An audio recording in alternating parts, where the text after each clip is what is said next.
এই দুর্নীতির লাগাম টেনে ধরতে হবে। দুর্নীতির লাগাম না টেনে ধরতে পারলে দুর্নীতির চাপে আমরা তলিয়ে যাব সারা জাতি। সে কারণেই এই বাজেটের মধ্যে দর্শন আছে, এই বাজেটের মধ্যে রাজনীতি আছে, এই বাজেটের মধ্যে রাজনীতি আছে। এই বাজেটের মধ্য দিয়ে বাংলাদেশ একটা জাতি ধর্ম নির্বিশেষে জিয়াউর রহমান একটা জাতি উপহার দিয়েছেন, সেই জাতির নাম বাংলাদেশী। জিয়াউর রহমান কিন্তু একটা ইসলামিক বাংলাদেশ ঘোষণা দেন নাই, তিনি ধর্মকে আফল করছেন, অর্থাৎ সকল ধর্মের মূল্যবোধ। সকল ধর্মের মূল্যবোধ মানে কিন্তু একই লক্ষ্য।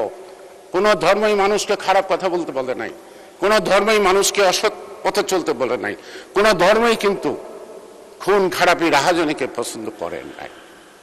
মাননীয় স্পিকার, এই বাজেট, যেটা আমি আবার বলবো, আমাদের এখানে সবচেয়ে বড় সমস্যাটা একটাই হবে, সেটা হলো এইটুকু যে আমরা প্রশাসনের ক্ষেত্রে বা আমরা সকলেই আমাদের যে দীর্ঘদিনের অভিজ্ঞতায় যে অভিজ্ঞ হয়ে গেছি, দুর্নীতি, এই দুর্নীতির লাগাম টেনে ধরতে হবে।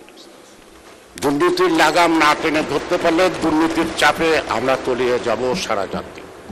এক লাইটেই নিশ্চিন্তে চলে দিনের পর দিন। Walton emergency bulb, the best emergency bulb.